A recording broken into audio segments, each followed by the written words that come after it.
इसके बाद हम चलते हैं नेक्स्ट पे, हमारा जो था human relations movement. Human relation से क्या मतलब चलता है आपको पता, क्या मतलब पता चलता है? देखो, अगेन जैसे मैंने इनफॉर्मल ग्रुप के बारे में बताया, वो क्या एक तरह से ह्यूमन रिलेशंस हैं कि आपस में जो ऑर्गेनाइजेशन में लोग काम करते हैं वो आपस में रिलेटेड रहते हैं, ठीक है, उनके बीच में रिलेशंस क्रिएट हो जाते हैं। कैसे वो इम्पैक्ट करते हैं वो हम यहाँ पे देखेंगे पढ़ेंगे। देखो, it suggest that business enterprise is a social system. Obviously मिल के जहाँ लोग, चार लोग इकट्ठे हो गए वहाँ पे सोशल सिस्टम क्रिएट हो गया। Group norms exercise significant influence, मैंने भी बताया इनफॉर्मल ग्रुप्स का बहुत इन्फ्लुएंस होता है on the behaviour and performance of individuals. Workers can not be motivated by economic rewards alone, they require social satisfaction at the work place. हर एक इंसान को सोशल सेटिस्फैक्शन चाहिए वर्क प्लेस में। हो सकता है कोई कंपनी किसी एम्प्लॉय को अच्छा खासा पैसा दे रही है, सब ठीक है, वर्किंग कंडीशन भी ठीक है, लेकिन वहाँ उसका कोई दोस्त नहीं बन रहा और लोग अच्छे से बात नहीं कर रहे हैं या जो भी, तो भी फिर वो अच्छा नहीं फील करेगा ना, क्योंकि again social satisfaction is important at the end of the day. आपको वहाँ जाना है, लोगों से मिलना है, बात करनी है, आप you do crave for some human relations, वहाँ पे अच्छे फ्रेंड्स बनाना, और समझ रहे हो आप basically. So workers sorry management should create such a climate that workers can feel happy. Employee counseling, participative decision making, cordial supervision, job enrichment, other techniques are suggested to keep the workers happy and satisfied. Again वही चीज़, human element कि workers को कैसे आप खुश रखोगे, उनकी social satisfaction को कैसे इंश्योर करोगे, ये आता है आपका ह्यूमन रिलेशंस में। अब देखो, human relation school is based on the following ideas. तो क्या क्या इसमें बेसिकली पार्टिसिपेंट्स कौन होते हैं? एक तो आपका जो इंडिविजुअल है, एक वो जिस ग्रुप में है, एक जो उस ग्रुप का लीडर होगा, और एक जो वो पूरा ग्रुप जिस एनवायरनमेंट में है। समझो इस चीज़ को, एक पहले इंडिविजुअल, फिर उस इंडिविजुअल का ग्रुप, फिर उस ग्रुप का लीडर, और फिर उस ग्रुप का एंड पूरा एक एनवायरनमेंट। ये चार चीज़ें आ गई ह्यूमन रिलेशंस मूवमेंट में, यही है, ठीक है। देखो, इंडिविजुअल कि भाई वैसे ही हर बंदा जो है यूनिक है, अलग एटीट्यूड, बिलीफ, वैल्यू, स्किल सब उसका अलग होता है। And again motivated not only by economic factor but by social and psychological factors. पढ़ रखा है। Then worker group, work is a social experience. कोई भी काम जो है मिल के अगर लोग कर रहे हैं, that is a social experience. Again मैंने बताया इनफॉर्मल ग्रुप के जो नॉर्म्स हैं वो बहुत इंपॉर्टेंट इन्फ्लुएंस करते हैं अगेन, और ग्रुप के रिलेशंस का ज़रूरी है प्रोडक्टिविटी को मैक्सिमाइज करने के लिए, क्योंकि ग्रुप में मान लो लड़ाई चल रही है या झगड़े चल रहे हैं, वो टीम वर्क कैसे करेंगे, नहीं कर पाएंगे, तो प्रोडक्टिविटी पर इम्पैक्ट पड़ेगा पूरा। तो ये आपका वर्क ग्रुप अगेन, उस वर्क ग्रुप का एक लीडर होगा।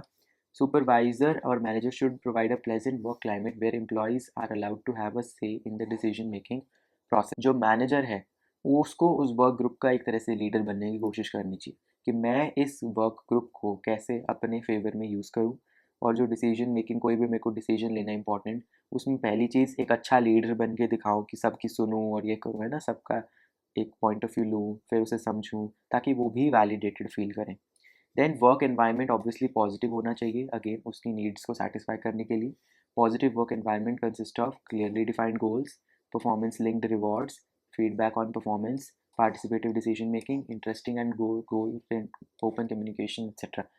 वही सब चीज़ें कि देखो एनवायरनमेंट कैसे अच्छा लगा, कोई भी एम्प्लॉय ऑर्गेनाइजेशन में जाता है, कंपनी में काम करने जाता है, क्या कब वो बोलेगा कि हाँ यार वहाँ का एनवायरनमेंट अच्छा है? जब उसको अच्छे से पता होगा कि मुझे ये क्या करना है। जब उसकी परफॉर्मेंस ज़्यादा अच्छी होती है तो उसको रिवॉर्ड मिलता है। जब उसका परफॉर्मेंस अच्छी होती है लोग उसे अप्रिशिएट भी करते हैं। जब कोई डिसीजन लेना होता है लोग उसकी सुनते हैं, ओपिनियन सुनते हैं, तो वो बोलेगा हाँ यार अच्छा एनवायरनमेंट है, सब मेरे को वैलिडेटेड फील कराते हैं। तो ये चीज़ इंपॉर्टेंट होती है। Then contribution, human relations movement का क्या कॉन्ट्रीब्यूशन है? अब देखो यही सब चीज़ें जो मैंने बताई कि लोग हैं, ग्रुप है, उस ग्रुप का लीडर है, अच्छा एनवायरनमेंट है, इससे क्या कंट्रीब्यूशन हुआ? एक तो moral justification of this approach. क्यों हम ह्यूमंस के इमोशंस पे ध्यान दे रहे हैं? वो इसलिए दे रहे हैं क्योंकि ये तो हमारे नॉर्मल ऑर्गेनाइजेशन छोड़ो, हमारे संविधान ने हमको ये राइट दिया है कि हर इंसान को अच्छे से ट्रीट करना है, और every person is every person deserves dignity and respectful treatment. तो देखो ये मॉरल इसका जस्टिफिकेशन है अप्रोच का कि वैसे कॉन्स्टिट्यूशनल राइट है ये कि every human is entitled to be treated with respect and dignity. तो ये सिर्फ कंपनी की बात नहीं कर रहे, तो यहाँ पे ये मॉरल जस्टिफाई कर रहा है इस अप्रोच को।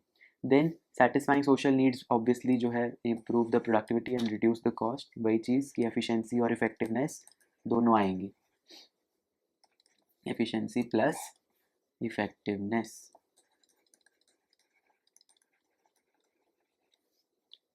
देन नेक्स्ट देखो, highlights the people side of organisation. ये बहुत ज़रूरी है कि यूजुअली जो है सिर्फ वर्क साइड ऑफ ऑर्गेनाइजेशन पे ध्यान देते हैं लोग, लेकिन पीपल साइड ऑफ ऑर्गेनाइजेशन भी उतना ही इंपॉर्टेंट है। And avoids the imbalance cause by over emphasis on technical and administrative aspects. की यूजुअली जो लोग हैं ऑर्गेनाइजेशन के काम में सिर्फ टेक्निकल एस्पेक्ट को कंसिडर करते हैं, तो उस पर बहुत ज़्यादा ओवर एम्फोसिस हो जाता है लोगों पे इतना, ह्यूमंस कैसे डी आपके को लोग खुश हैं या नहीं, कैसे काम करते हैं, कैसे मिलते जुलते, जो भी उन सब पे ध्यान देते हैं, तो एक तरह से बैलेंस क्रिएट हो जाता है फिर कि हाँ काम भी उतना है, मज़े भी उतने हैं।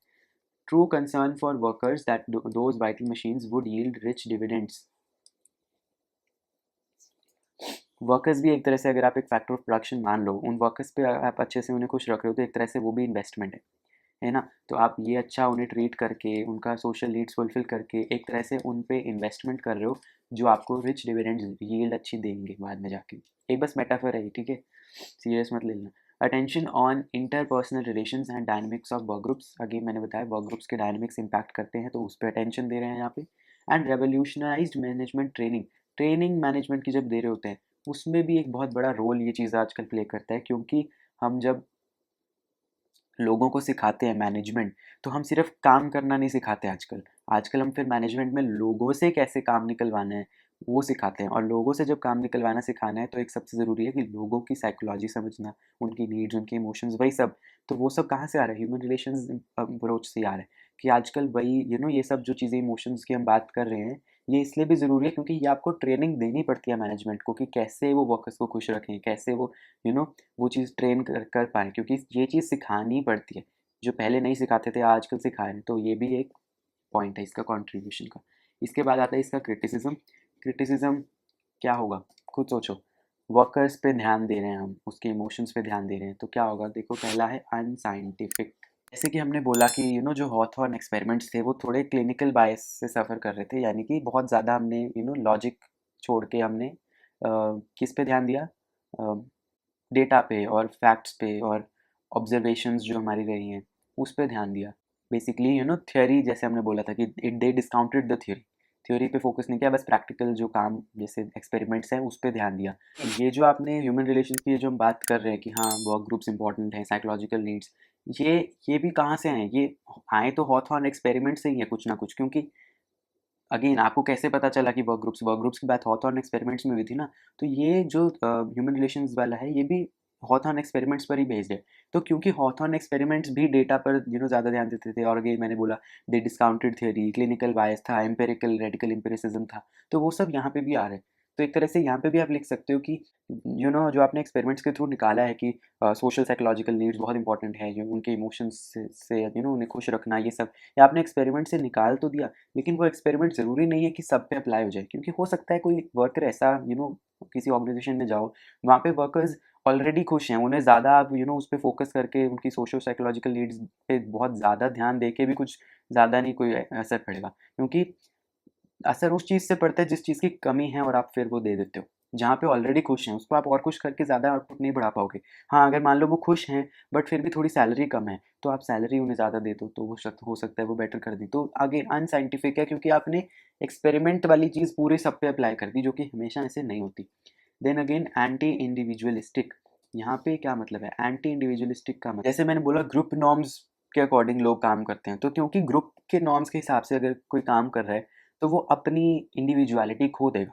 क्योंकि अगर मैं चाह रहा हूँ कि मैं काम करूँ, लेकिन मेरा पूरा ग्रुप काम करने से मना कर रहा है, और वो बोल रहे हैं नहीं हम तो स्ट्राइक कर रहे हैं मान लो, तो वो पूरा ग्रुप स्ट्राइक कर रहा है, तो मेरे को भी स्ट्राइक करना पड़ेगा, इवन दो मैं इंडिविजुअल अगर अपने सोचूं तो मैं नहीं उसके फेवर में हूँ, बट क्योंकि मेरा ग्रुप है, तो एक सोशल प्रेशर आ जाता है, ग्रुप नॉर्म्स को फॉलो करने का प्रेशर है, तो उसके चक्कर में मैं भी अपना काम नहीं करूँगा। So this is anti individualistic, कि मैंने अपनी इंडिविजुअलिज्म खो दी है ना, अपना इंडिविजुअल मेरा कोई स्टैंड नहीं रहा, क्योंकि मैंने अपनी पर्सनल वैल्यूज़ को सैक्रिफाइस करके ग्रुप नॉर्म्स को मैं सरेंडर कर चुका हूँ, ठीक है। Then short sighted. Short sighted समझ रहे हो? एक होता है बहुत लॉन्ग आपका विजन है, आप बहुत दूर की सोचते हो। शॉर्ट साइटेड मतलब सोच जो है वो ज़्यादा दूर की नहीं है, यानी क्योंकि आपने जैसे बोला ग्रुप नॉर्म्स की बात, ग्रुप नॉर्म्स पे ध्यान दो, उनकी emotions, needs, socio psychological needs, ये काफ़ी वर्क जो आप जहाँ पे एक्चुअल काम करोगे, वहाँ की रियल सिचुएशन से आप हट के बात कर रहे हो, क्योंकि एक्चुअल वर्क पे ध्यान होना चाहिए ना, ये थोड़ी कि वर्कर कैसे खुश रखना है, वही चीज़ कि आप रियल इश्यूज़ को निगलेक्ट कर रहे हो। कि वर्क सिचुएशन की एक्चुअल रियल इशू क्या, प्रॉब्लम क्या आ सकती है, उस पर ध्यान ना दे के आप बस वर्कर को कैसे खुश करना है उस पर ध्यान दे रहे हो, तो एक्चुअल वर्क सिचुएशन निगलेक्ट हो रही है। यानी आपने स्ट्रेस दे दिया है किस पे, सोशो और साइकोलॉजिकल एस्पेक्ट पे, at the cost of technical and economic aspect, कि आपने टेक्निकल और इकोनॉमिक एस्पेक्ट के बारे में आप बिल्कुल ही भूल गए, आप तो सिर्फ सोशो और अपना वो इमोशंस और खुद को ग्रुप्स को अच्छा खुद खुश रखना ये सब उस पर चले गए। एक्चुअल काम, actual technical aspect, actual economic aspect आप भूल चुके हो। तो ये शॉर्ट साइटेड है, क्योंकि बहुत छोटी एक वो रहेगी सोच, दूर की नहीं है, क्योंकि दूर की अगर बिजनेस के सोचनी है तो आपको टेक्निकल एस्पेक्ट देखना पड़ेगा अपना। Then over concern with happiness, यहाँ पे कंसर्न आपका हैप्पीनेस का होगा कि भाई मेरे को वर्कर्स को खुश रखना है, खुश होना चाहिए, खुश होने चाहिए, खुश होने चाहिए। लेकिन ज़रूरी नहीं है कि खुश वर्कर प्रोडक्टिव भी हो। मैं किसी वर्कर को बहुत खुश रख रहा हूँ लेकिन उसे काम करना ही नहीं आता, तो वो क्या प्रोडक्टिव होगा? नहीं। सिर्फ इंसान का खुश होना उसकी प्रोडक्टिविटी से थोड़ी लिंक्ड है। तो ये चीज़ है कि assumption that happy workers are productive workers is not correct. Research has revealed no direct correlation between moral and productivity. अगर उसका मोरल अच्छा है, ज़रूरी नहीं है वो प्रोडक्टिव भी हो, क्योंकि हो सकता है उसे काम करना ही नहीं आता। वही मैंने बोला, आपने टेक्निकल एस्पेक्ट तो वैसे ही खो दिया, वो सिर्फ खुश रख रहे हो, वो काम करना ही नहीं आएगा तो वो कैसे आउटपुट बढ़ा देगा, राइट। देन देखो next, negative view of conflict, यानी कि आपने यहाँ पे बोला कि खुश रखना है, एक कॉर्डियल एनवायरनमेंट होना चाहिए, और सोशो साइकोलॉजिकल एस्पेक्ट जैसे मैंने बोला, तो वो आपने बोला खुश होने चाहिए, खुश होने चाहिए, यानी कन्फ्लिक्ट्स कम होने चाहिए। लेकिन कई बार कन्फ्लिक्ट्स ज़रूरी होते हैं। ये मैंने बहुत बार मैं बोलता हूँ कि कन्फ्लिक्ट को आप as a creative force use कर सकते हो। मतलब जब कोई लड़ाई हो रही है, कोई कन्फ्लिक्ट है, वो कोई अपना पॉइंट ऑफ व्यू बोल रहा है, वो अपना पॉइंट ऑफ व्यू बोल रहा है, दोनों अपने अपने हिसाब से सही होंगे, क्योंकि अगेन मैनेजमेंट के पूरे एम्प्लॉयज़ हैं, they are well read, they are educated. अपना कोई पॉइंट ऑफ व्यू अगर दोनों रख रहे हैं जो कि ऑपोजिट है, बहुत इंपॉर्टेंट चीज़ है, क्योंकि आप दोनों का अगर समझो, हो सकता है आप कुछ नया इनोवेशन निकाल लो उससे, क्योंकि एक क्रिएटिव चीज़ है ये, कि सब जैसे डिबेट होती है, डिबेट क्यों हम प्रमोट करते हैं, बहुत स्कूल्स वगैरह में आपके डिबेट कंपटीशन क्यों होते थे, वहाँ पे ये क्यों नहीं बोलते थे अरे डिबेट नहीं करनी, वो तो एक लड़ाई है, लड़ाई थोड़ी करनी है। वहाँ पे इसलिए बोलते थे कि डिबेट इज़ अ वे, ताकि पॉइंट्स निकल के आए, एक अच्छी डिस्कशन हो, and that will increase your level of thinking, that can be used as a creative force. तो इसीलिए जैसे डिबेट का मैंने एक पॉजिटिव एस्पेक्ट बताया, तो कन्फ्लिक्ट भी वही है कि जब किसी ऑर्गेनाइजेशन में कन्फ्लिक्ट है, ये थोड़ी है वो अखाड़े में पूरा अपना कुश्ती करने लग जाएंगे, लड़ रहे हैं किसी चीज़ पे, अगर कन्फ्लिक्ट है तो वो एक तरह से डिबेट ही कर रहे हैं। तो debate is a creative force which can be used in favour. तो आपने यहाँ पे हमेशा खुश रखने के चक्कर में आप डिबेट्स को अगर दबा रहे हो, तो वो अच्छी बात नहीं है, क्योंकि आप फिर एक क्रिएटिव आइडिया आने का अपॉर्चुनिटी गंवा रहे हो, राइट। तो यहाँ पे देखो, जैसे अगेन जो मैंने 4 बताए थे, work environment, leader, work group, individual.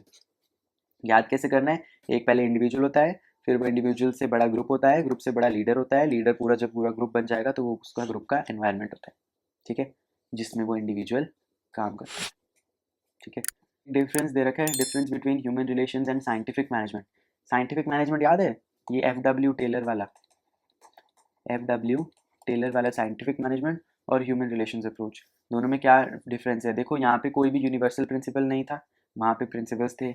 यहाँ पे फोकस लोगों पे कर रहे हैं, वहाँ पे फोकस मशीन्स पे था। याद करो, फैक्ट्री वाला बात है यहाँ पे, एफ डब्ल्यू टेलर वाला, है ना, फैक्ट्री या शॉप फ्लोर लेवल, याद आया। यहाँ पे no one best way, again कोई ऐसे बेस्ट वे की बात नहीं हुई यहाँ पे, वहाँ पे बताया था हमने, there is one best way, Taylor ने यही बोला था। यहाँ पे क्या बोलते हैं, man is a social animal, वहाँ पे क्या, man is an economic animal. यहाँ पे किसकी बात हुई थी, group dynamics, motivation, job satisfaction, basically workers को हैप्पी रखने के लिए ये सब बात करी। वहाँ पे हमने time and motion study, functional foremanship, wage incentive.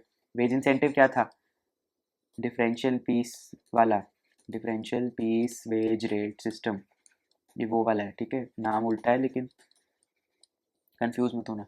यहाँ पे देखो, application of knowledge derived from behavioural sciences, यहाँ पे application of knowledge of physical sciences. Physical sciences समझ लो, जैसे मैंने मोशन स्टडी बताया था आपको, या बेस्ट वे काम को करने का, तो basically obviously shop floor level पे है। तो अब यहाँ पे हम फिजिकल साइंसेज की बात करते हैं, वहाँ पे बिहेवियरल साइंसेज कि लोग कैसे बिहेव करते हैं उसके हिसाब से काम। देन यहाँ पे इंप्रूवमेंट इन इंटरपर्सनल रिलेशंस, और वहाँ पे improvement in productivity and efficiency. बहुत कॉमन बेसिक सी चीज़ें हैं ये डिफरेंस वाली, ठीक है।